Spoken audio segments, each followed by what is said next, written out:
My fellow Americans, I know you believe in freedom, but do you believe in fate?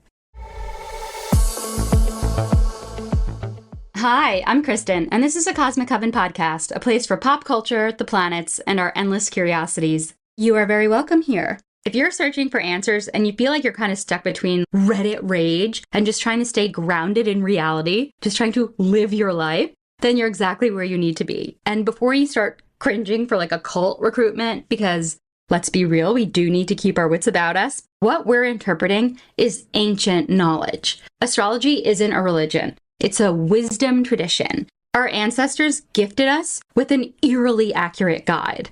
And I mean eerily accurate. And it has these really cool clues along the way. Cosmological cheat codes. They're available to all of us. If you're ever curious about your own chart, by the way, I am always down to help you decode it. My info's in the show notes. 2025, a shit show? Yes, for sure. But it was always meant to be. This is our once-in-a-lifetime paradigm shift as a country. It's here, it's right on schedule, and it's perfectly aligned with the ticking clock of the cosmos. Let's rewind to the beginning of our story. Now, of course, this land was a sacred, thriving home to native peoples long before Columbus claimed to discover it. And honestly, that might be part of this whole karmic web. I don't know. Another day. But for the sake of this particular story, we begin with our nation's collective birthday. Born at 5 p.m. on July 4th, 1776 in Philadelphia, America's soul, like yours, like mine, came into this world with a birth chart. This is America's cosmic blueprint. It was a date that was so deliberately chosen, so divinely timed. Know this, our declaration daddies were dabbling in the cosmic, the coded, and the downright mystical. So many of the founders were initiates of mystery schools, steeped in esoteric wisdom like sacred geometry, numerology, alchemy, hermetic philosophy, and yes, astrology. The Capitol Dome mirrors the celestial sphere. The Washington Monument precisely aligns with the solstices. The Eye of Providence, a divine symbol originally found on our Great Seal, eventually landed on our dollar bill, wrapped in the phrase Novus Ordo Seclorum, meaning a new order of the ages, not New World Order. That's a different podcast that I would probably listen to. This isn't conspiracy. It's a clue that America is a spiritually guided experiment. It's probably the most effective government branding there is, encoding the dollar bill as a portable prayer, and one that includes all of us as active participants in its daily ritual. So powerful. At the Washington National Cathedral, the famed space window. This is this beautiful stained glass window that contains an actual piece of lunar rock, which was a souvenir for Earth gifted by the Apollo 11 astronauts. It's a really powerful statement held inside a Christian cathedral, a reminder that looking to the stars isn't heresy, it's reverence. And who says science and the sacred can't coexist? They are so the same. It's all intricately interwoven. And that's what makes this universe so awe-inspiring. Astrology made a very real return to the White House in the 1980s, courtesy of Nancy Reagan. Nancy, obviously California girl, probably a little New Age inclined, but rattled by the shocking close call on her husband's life, she quietly enlisted astrologer Joan Quigley to guide the president's schedule. Major speeches, meetings, even Air Force One takeoffs, all carefully vetted by their cosmic consultant. No Mercury retrograde negotiations, only good Venus days for diplomacy. So you see, this arcane wisdom never really left the halls of power. It just went underground, biding its time, like all good magic does. What I'm saying is, yes, the declaration is a quill pen spell cast for the protection, expansion, and reinvention of a nation. And the spell didn't break when the ink dried on the scroll. It just keeps unfolding, spiraling, which brings us back to the beginning. Born on that warm colonial summer evening, the United States is a soulful Cancer sun, an optimistic Sagittarius ascendant, and an innovative Aquarius moon. And yes, that is by design. Like, there is some serious work behind this chart. It's really bizarre. The founders thought ahead, like really far ahead. So very Aquarian. We'll dive into that. This country's birth chart reveals so much about America's contradictions, but also our spirit, our resilience, and our role as a beacon of hope. We can't forget that.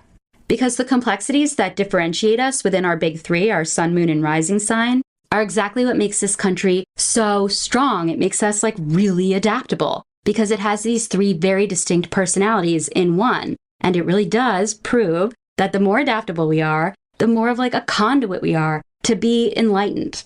Don't worry, I'll reel it in. All three of these signs, Cancer, Sagittarius, and Aquarius, wildly different, equally potent, and so intentionally chosen. Let's kick things off with our Cancer sun, the protective heart of the nation. In astrology, your sun, your zodiac sign, your star sign, sometimes it's called, it represents your core self, right? It's what people think of when they think of you, and it's why we identify with them so closely. They are generally so accurate. Your sun sign is not your drive. That's Mars. It's not your destiny. That's the North Node. Your sun is your consistent light within. It doesn't have to try. It just glows. This is your essence. You get it. Okay. America, she's a Cancer sun. Now here's where astrology can get a little tricky, so just stay with me. Cancer is our sun sign, but it's ruled by the moon, the fastest moving celestial body, and it's also represented by its crab-shaped constellation. Quick astro refresher. So every zodiac sign is ruled by a planet, right? Except for Leo and Cancer. Leo is ruled by the sun. Cancer is ruled by the moon. That's it. It's the sign of the mother, the nurturer, the protector. Hence, Mother Moon. That's what makes this country so uniquely lunar. We're always changing, always reflecting, pushing and pulling the tides of time. We get so many reunions, things like that. We love that energy. Think of a mother country trying to parent her petulant teenagers. So proud one day, so pissed the next. America's Cancerian heart means it's not really ruled by logic or law, but by feelings, by nostalgia. Tricky nostalgia. Memory's a distorted looking glass. Glance back and you'll see exactly what you want. Forward, the future looks way too uncertain, way too unpredictable. And that explains a lot, doesn't it? Why our crab claws grip so tightly to tradition, even when it hurts us. Why family values get so weaponized in politics. Why America acts like a freaking overzealous bouncer at an exclusive club. A little obsessive with the wristbands. A little too gleefully leaving people out in the cold. Didn't we all get an invitation? Classic question. Does it say RSVP on the Statue of Liberty? Our sun says, depends on the day. And don't question me. I'm your mother. Now for America's rising sign. This is a story that we tell the world. Your rising sign is how you move through life. It's your lifelong genre. It's the first impression you make, that vibe that you give off before you even speak. For the United States, that vibe is pure Sagittarius, a sign ruled by Jupiter, a gas giant. It governs luck, expansion, belief, and broadcasting. It's literally the luckiest planet in our solar system, and it also rules Sagittarius. So Sagittarius gets always a little sprinkling of luck. Our Sagittarius rising is what's telling people we're free, we go big, we build the best, we are the best. And hey, put a flag in that one, that's ours. So Americans, all of us, kind of operate in the world like we're blessed with this sort of dash of destiny and divine permission. And that has really been ingrained in us for so long because that's so much the energy of the country. It's interesting. Sagittarius is the preacher, the philosopher, the auspicious explorer, the marketing machine. Trump, by the way, has his moon in Sagittarius. Freedom, justice, opportunity, the American dream. When we talk about homemade American exports, what we're really shipping out is stories. Our music, our movies, our media tells the world how to see us and how we see ourselves. But in 2025, we're caught in this bizarro battle of energetic wills with destructive Pluto squaring our shared, already over the top Sag ascendant. This is what's agitating Trump. That's that energy that's bringing it to the surface. These two energies boxing basically with one another. Pluto, the lord of the underworld, boxing the pop superstar in a way. Trump, I guess, in this situation, although that's very kind. This is so extreme. That is why our story is changing. For the audience, very confusing. We don't seem to give a shit that the myth no longer matches the message. And finally, our Aquarius moon, the people's pulse, the collective cool. In astrology, the moon reveals your emotional inner world, right? Your secrets, your shadows, that undercurrent simmering just beneath the surface. Same exact thing goes for a country. The country has a personality. That's what we're getting at here. America's moon, it's in Aquarius. The visionary, the rebel, the outsider, the thinker. Think of Woodstock, because Woodstock was promoted as an Aquarian exposition, meaning they were setting up the vibe from the very start. And it really was that vibe. There was like harmony, a little bit of futuristic living, a little dash of socialism in there. Let's imagine that our big three was there, because honestly, Woodstock is like America's best cosmic concert event. And that's why we talk about it the way that we do still today. Starting with our Cancer sun, our first concert goer. Our Cancer sun is swaying to the music, feeling every chord deep in its bones, breathing in the nostalgia, can recognize it in the moment, and doesn't want it to ever end. Our Aquarius moon is tripping out on what ifs and time travel, doing its own thing at the hog farm, communing with strangers and babies, already envisioning how to take this vibe, preserve this vibe, and bring it to the future. And lastly, our Sagittarius rising, our third concert goer. Our Sag rising is most likely backstage, eyes wide, living for the moment, just so amazed. It's like that magical fairy dust feeling you get when you know that you're witnessing something magical, something really special. That's what Sag is seeing this as. So Sagittarius rules belief. It's not spirituality in the way that you would picture Pisces, very like Neptunian spirituality. It's not like that. It's more spirituality in like a mystical sense. Faith, it's optimism, it's belief, it's seeing magic unfold right in front of you in real time and being utterly awed every time it happens. Is it any wonder that Walt Disney was a Sagittarius? Of course he is, because astrology, America, magic, same thing. Now, we touched on Aquarius earlier when we talked about America's moon sign, but let's go deeper, because Aquarius is hugely important. It's like the sign of the times in America for the next 2 decades. And of course, we'll use pop culture as our lens, because what is better? I made this up this week, so just roll with it. Pop-up video for the pod. Did you catch that line in the White Lotus finale when Chelsea tells Rick that Chloe and Gary/Greg are doomed because she has a Cancer Venus and he has an Aquarius moon? My girl, casually throwing out synastry like anyone knows what the heck she's talking about. But honestly, she's so right. This is exactly what we mean by our contradictory nature, because these two energies, Cancer and Aquarius, are so much a part of our personality as Americans.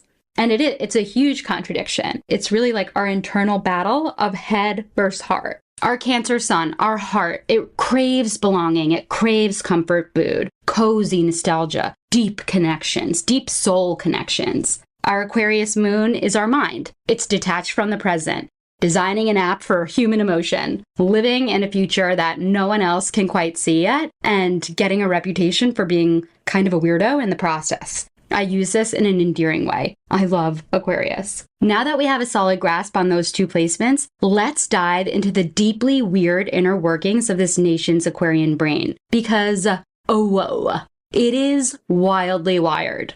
Aquarius is ruled by Uranus, and Uranus is pure plot twist, shock, surprise, what just happened energy. There's no earthly way of knowing which direction we are going. Aquarius says, just give me the damn oar. I have a plan. It's going to take too long to explain. Just trust me and get in. And this is what dealing with Aquarians can be like. They really flip the script and they'll throw you headfirst into the future. And it's dizzying, but also okay. You seem cool about going there. So we'll trust that. And normally they're right. What makes Aquarius so dynamic is its inherent paradox. The lone wolf, moonlighting as the architect of the collective. Aquarius makes no sense, yet it somehow works. It's always a step ahead of what our current reality can process. And yet, Aquarius is deeply humanitarian.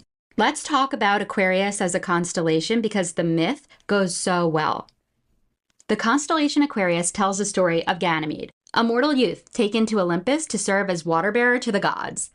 After filling their overflowing cups day after day, he looked back at Earth and saw humanity was parched.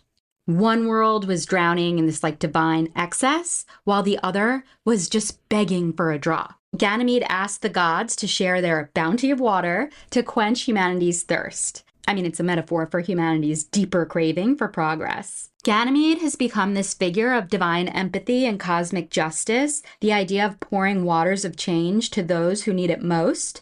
And it's a beautiful story. And that was to you, technocrats. Because let's be real, most technocrats probably have very strong Aquarian placements. It's so that energy. But it's also what makes Aquarius endlessly fascinating because it's always genuine in its effort to zoom out, to move forward, to shift paradigms, whether we're ready or not. Let's peer into the minds of some of these Aquarian innovators. Abraham Lincoln, uniting a country by tearing it apart. Paradox. And Oprah, a self-made billionaire who built her life on close human connection and community. She did this through the television. Aquarian legend Cameron, Pink Fur, Flip Phone, my fave, I love you. We also see Aquarius energy show up in Charles Darwin, a really solitary scientist. Obviously, his theory shattered everything we knew. Michael Jordan sent the dream team to the stratosphere. Harry Styles, the pearl necklace. The F-Boys, they love them. And Thomas Edison, the loner luminary. He literally lit up the world. That is so Aquarian. Aquarius can be so brilliant. It's so ahead of its time. It's almost divinely driven in its ability to drown out the critics. Blinders on, eyes fixed on the future, leave me the F alone, I'm doing my thing, is so Aquarius. With every sign, there is that shadow. And Aquarius can be cold or clinical or aloof, which people who are very emo take offense to. I have my Mars in Aquarius, and I understand that this energy can come off ice queenie, and that's not the vibe. I just am thinking about outer space, literally. This placement, our Aquarius moon placement, can really explain America's cyber hive mind. That's why we love Silicon Valley. We're obsessed. These are our new rock stars, I guess. Not mine, but whoever's. That's that Elon energy. He's also Mars in Aquarius, although I think ours show up quite differently. We are both often thinking of Mars, and that's just my Mars. That's not even talking about Aquarius sun. So I get that energy. It's cool. Do your thing. But Aquarius can almost be so far ahead, it forgets how to feel. Progress without pause. Automation without accountability. Like tech without empathy. Now Pluto, we met, arrives into Aquarius. The switch is flipped. This forces America's detached moon to finally face what it's been avoiding. This is a time where our, again, shared Aquarius moon is being shocked out of this I am become meme mode and into the clarity of what only a Plutonian reckoning can bring. And it doesn't have to be on a massive scale, but you will have these little explosive moments that feel like you're breaking through to something and it's not comfortable. Therein lies the magic of Pluto. Don't mess with him. He's wild energy. Let's rewind for a second because to understand what's happening now, we have to know what just went down these last 2 years. You've probably heard about a Saturn return, right? We talk about it a lot in pop culture. This is your karmic coming of age. It's between when you're 27 to 29. Cruel to be kind, Saturn comes into your life, freaking ruins it, and you have to grow up really fast. That's a Saturn return. That's just Saturn. Saturn is structure, father time. It's not even that crazy. Pluto is maniacal. A Pluto return, same concept. This is Pluto returning to the same place in its orbit where we were the moment the nation was born. So this is a cosmic homecoming, but it was just a preview. Pluto only returns once every 248 years, and the US just survived hers. Barely. From 2022 to 2024, America got a front row seat to Pluto's power. When Pluto returned, it revealed our nation's shadow. It was our introduction to the dark underbelly of society. All of those really dark things that were happening, all these abusers who were exposed, during that time, we found out a number of very famous, powerful people are really sick and twisted. That is what happens when we have a Pluto return. We're like, what? Him? How? Pluto. That's how. We have to dig out the rot so we can heal. It's really intense. So if our Pluto return forced us to confront our past briefly, Pluto in Aquarius forces us to destroy the present and build a radically new future. Pluto's done looking backwards. Now he's charging ahead, storming into Aquarius. He's like, oh, I'm here and we are doing this. So I hope you have room. Doesn't matter. I'm coming in anyway. This energy, it seeps into like your psychology too. It's really weird. It'll start stirring the pot of this collective psyche all at once. I know this sounds so crazy. All of a sudden, people are going to be feeling this very intense energy. People very deeply emotionally unravel. It's just Plutonian. It's like a soul excavation. So fun. That's really what it's going to require because there is so much rot. That's why Pluto's here. He's here to take out the rot so that we could really grow healthy. And this is what we mean by macro to micro. We're confronting the nation's most unbelievable, overwhelming issues down to the way that we internally process unexpected change in our own minds, in our own lives. 2025 marks Pluto's first full year in Aquarius since the 1700s. History shows, it doesn't come to play. Pluto in Aquarius is the main event of the next 2 decades. Just burst out of the gate, sending us into this whiplash of radical revolutionary change on every level. To grasp this sheer magnitude, let's rewind to the last time that Pluto moved from Capricorn to Aquarius. A galactic gunshot. Rise to the world. Welcome to the American Revolution. Pluto last entered Aquarius in 1777, just after the signing of the Declaration. He really brought this signature recipe for revolution. That's Pluto, like a maniac, setting everything on fire. It's really insane. Major ratifications followed. America was created thanks to Pluto in Aquarius. It required that. We the people told the king to get effed and drafted a new blueprint for power. A republic by the people, for the people, and it was forged in blood. So intense. Across the Atlantic, our French friends dosed with that same electric energy. The French Revolution erupted. Liberté, égalité, fraternité rang through the streets as these leaders faced their karma and the fury of the people that they betrayed. Heads rolled. Aristocracy toppled. The collective took back control. That is peak Pluto in Aquarius. Just straight up wild. Meanwhile, in the Western Hemisphere, the Haitian Revolution lit up. The only successful slave uprising in modern history. Pluto in Aquarius arrived armed and ready. This was a karmic correction. It was not just rebellion. It was Black liberation, self-governance. This was the rise of a free nation led by the formerly enslaved, inspired by the global revolutions and energy, but it hit them so differently because what they were driven by was something so much deeper. It was a soul's calling for human freedom. That's how crazy Pluto in Aquarius can get. That's how deep it's asking us to dig. Pluto in Aquarius reminds us that the future isn't promised. And when this energy comes through, we don't just see it on a star map somewhere. Like you feel it in your soul. You feel it in our systems. You feel it in your bones. So why now? Why not Pluto in Capricorn, 2008 to 2023? Where was Pluto? He didn't do that kind of damage before. He did. It wasn't as intense because Aquarius is literally the sign of revolution. So when you mix the sign of revolution with a powder keg, things are going to get crazier. But when it's with Capricorn, who, by the way, is ruled by Saturn, same energy, Capricorn, Saturn, same vibe. Pluto and Saturn together, they're immovable. Both of them are immovable. So Pluto didn't wreak havoc when it was in Capricorn because it's such a conservative sign to begin with. And Capricorn thrives in this traditional tyranny 2008 to 2023, that era briefly empowered corporations over the collective. These were the systems that were tied to like legacy, control, the rat race. Think of the 2008 financial crisis, the Wall Street bailouts, the Main Street fallouts, Trump's first presidency, and the first time we ever heard of alternative facts. It was insane. This was cable channels clinging to clout while Gen Z cut the cord. Pluto and Capricorn reinforced that power pyramid. Pluto and Aquarius flips it upside down and hands the mic to the misfits. Aquarius always asks, what is the future? Pluto, like a maniac, goes, only what you're willing to destroy to get there. So, allons-y, mes amis.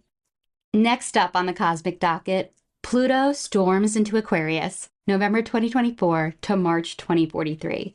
To paint the picture, Pluto is Tyler Durden to America's Ed Norton, violently shaking us awake. Get out of this monotonous IKEA-coded existence. All of this crap that was built by corporate greed and mind-numbing complacency has got to go. Ed Norton is flipping beige page after beige page until Tyler's inner predator erupts and unleashes the dark underbelly beneath.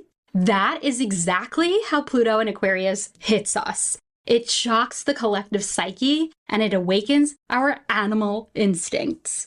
This is the main character energy of the decade, of the next 2 decades, truly. In Aquarius, the sign that governs evolution, revolution, collective consciousness, and future-forward tech, Pluto isn't just changing systems. No. He's hacking them, ejecting corrupt files and installing new ones. Top-down becomes peer-to-peer if you're mingling in the right circles. Pluto transforms under immense pressure. He comes in like a wrecking ball. So whatever isn't aligned with the future, Pluto's coming for it, shattering what once felt sacred with the stroke of a Sharpie. If America was born with a karmic contract, then 2025 is really when all of this fine print is getting activated. This is the collective psyche being rewired, the very software of society rewritten. No update, no consent, just evolution. And just in time. America's getting a full system reboot, whether we clicked save or not. How do we know when Pluto has debuted in Aquarius? The government admits that aliens exist and humanity is just like, can we not right now? We see all of this reproductive health going underground, these rebels that are essentially creating care networks for women in need. We are seeing Gen Z's political awakening off of Roblox and into the streets. If Pluto in Aquarius had a poster child, it would be that daring, dangerous little cutie with a cause, Luigi. We're talking CEO reckonings, corporate collapse, greetings from Anonymous, and flipping the bird for blue skies. If 2024 kind of cracked the window, 2025 kicks the saloon doors off the hinges. We've got some major astrological shifts on the horizon, so grab a pen, fire up your notes app, and pay attention because the sky doesn't just sparkle. It stirs shit up. And forewarned is forearmed. I know we're chomping at the bit to race into rebellion, so what, people, is the holdup? Well, the vibes feel kind of off, don't they? Like we're stuck in a lucid dream written by screenwriters who've totally lost the plot. Right. That's Saturn in Pisces. He's the next to join our planetary playlist. Picture Saturn as the Mr. Hand to Pisces, Jeff Spicoli. Mr. Hand, Saturn, is the cosmic disciplinarian, and he's desperately trying to enforce order in a classroom that's been commandeered by a stoner. Pisces is genuinely crushed they took away his pizza, but still so stoned, he can't remember if it actually happened. And we've been swimming in this bizarro energy since 2023. We're waiting in it through the end of May, so Saturn, the planet of structure and these cruel to be kind karmic lessons, gets its thrills bringing order to chaos. But when this staunch Saturn energy meets this very watery, Neptunian, untethered nature of Pisces, it's like building a house on shifting sand and losing the blueprints. Saturn is stupefied. What we're seeing right now is like a slow motion unraveling of everything in our lives that once felt so solid. A dreamlike haze, and it makes us ask, did I miss something? Is this real life or just a really well-scripted illusion? Saturn in Pisces is what perfectly explains the dissolving of really long-standing institutions like the Department of Education, the blurring of pop culture and politics with a Fox News host playing our Secretary of Defense, and TV's Dr. Oz running Medicare and Medicaid. It also explains metaphysics going mainstream, like the red-blooded New York Post now publishing not just daily horoscopes, but a full-blown and actually really good and really comprehensive astrology section. And hey, welcome to my TED Talk. Let's be real, this administration isn't just absolutely chaotic, it's cosmically confused. Under Saturn in Pisces, the government is feeling like a fever dream with press conferences. It is incredibly disorienting, like what the actual F is going on with these conflicting news stories. Talking heads who say nothing with great passion, cabinet picks, flipping allegiances mid-sentence, the drill baby drill crowd going and buying Teslas and forgetting they defunded the EV chargers. Or what about MTG's weirdo man friend giving Joan Rivers in the Situation Room? It's gaslight meets government, control meets confusion, and it's meant to misdirect the masses. So, well done, I guess. Saturn rules accountability, structure, but when it's in this like mind-bending, watery Pisces vibe, it's deeply karmic. And when you think about fast times and the relationship between Spicoli and Mr. Hand, it does feel karmic, like they were there to teach one another something. That's basically what's happening. And karma doesn't knock. It barrels over like a tsunami you never saw coming. So what Jefferson was saying was, hey, we just left this England place because it was bogus. So if we don't get some cool rules ourselves, pronto, we'll just be bogus too. For now, we're just going to have to watch this administration continue to fumble through scandal, these very surreal loyalty pledges, because astrology is appearing in real time. And it's playing out on network news and in the lost minds of those driving this circus bus off a cliff. Saturn's question is simple, but the answer never is. Can you stay committed to this cause when the path vanishes into the fog? I hope so, because now comes Neptune in Aries, an era of spiritual warfare, if you can believe it.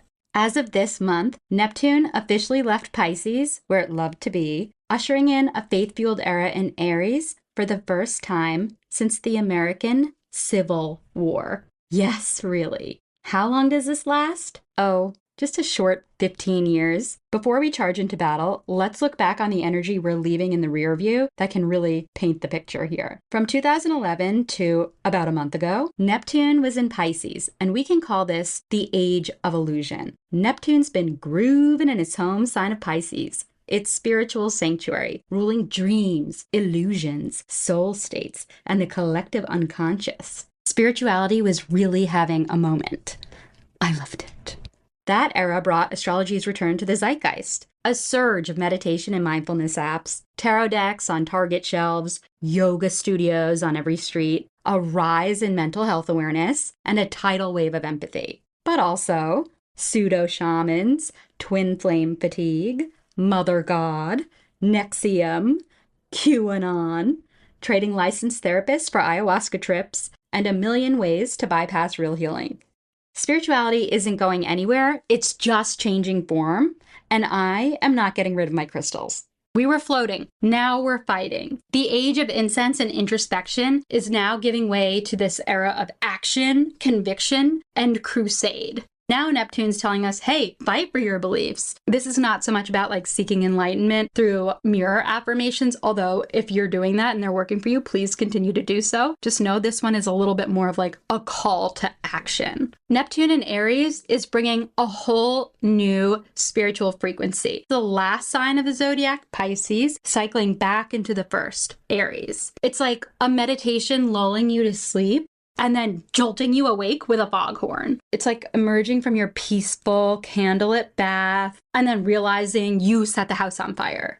Pisces says, we are all one. Aries snaps back, yeah, but who the hell am I? My fellow Americans, here's where it gets wild. The last time Neptune entered Aries was 1861, the year Confederate forces fired on Fort Sumter, sparking the Civil War. I know, It's astrology doing what it does best. It surfaces archetypal patterns when history really needs to repeat, reveal, or reignite. This isn't Pluto in Aquarius, people-powered rebellion, smashing systems like let's go. This is Neptune in Aries, lighting a match for moral crusades. A holy war of belief. Back then, the Civil War split a nation, not over politics or taxes, but over moral absolutes. Battlegrounds forged in righteous conviction. Yes, we're facing similar spiritual weather, but the rest of the sky has shifted, thank God. Pluto is in Taurus then, the sign of material abundance, wealth, power, but as it relates to material things. That war was about land, labor, who counted as property, so effed up. Taurus says, this is mine. Aquarius says, this is ours. Today, the battlefield's digital, for now, and bots are replacing bullets, luckily. This is why we're seeing this digital battle over control and content, where those lines of morality are drawn in the digital sphere. Social media as a means to connect people or to completely divide them. Buying an app in the name of free speech, then hijacking it so only you can speak freely. Using AI to educate or to deceive, for good or evil. We've seen this battle before. We know how it ends. Choose wisely. So yes, we're seeing a new era of ideological warfare, but we're not doomed to repeat the past. And don't freak out. No one's asking you to pick up a musket against your sorority sisters. Just make sure she's got end-to-end encryption, a couple of burners, and a top-tier VPN. Neptune in Aries arrival is one of the funnier transits to me because it's coming in so clearly. Just look around. This is Christianity is under attack with no enemies in sight. Just weird vibes and victim complexes. Our latest pop culture omen? Singer Morgan Wallen made headlines after storming off the SNL stage mid-credits to hop on a private jet and, in his words, get back to God's country. Textbook Neptune in Aries. Spiritual identity as spectacle. It's giving Cowboy Crusader meets the Righteous Gemstones. I'm kind of living for it. And honestly, Get Me to God's Country sounds like a Billboard hit and a campaign slogan for this bizarro wave of religious fervor rolling in. Now, take that energy and dial it up in the Midwest. Consider former Minnesota State Senator Justin Eichhorn walking, talking Neptune in Aries. Just hours after introducing a bill to classify Trump derangement syndrome as a diagnosable condition, just not the way you'd think, he was arrested in a sting for allegedly attempting to engage with a minor. You can't make this up. The moral mission collapsed overnight. The virtue signaling allowed. The irony deafening. Well, I guess that misaligned move in the name of his dear leader didn't come with a get-out-of-jail-free card. Shucks, now what cover will he use? In the US chart, Neptune in Aries is going to be activating two key houses, and this is helpful to sort of set the vibe here. First, the fog rolls into the 5th house, Leo flavored. This house rules leadership, children, creativity, and ego-fueled performance. Then it's going to creep into the 6th house, which is Virgo flavored. So overseeing labor, public health, things like crisis response, and how we serve others.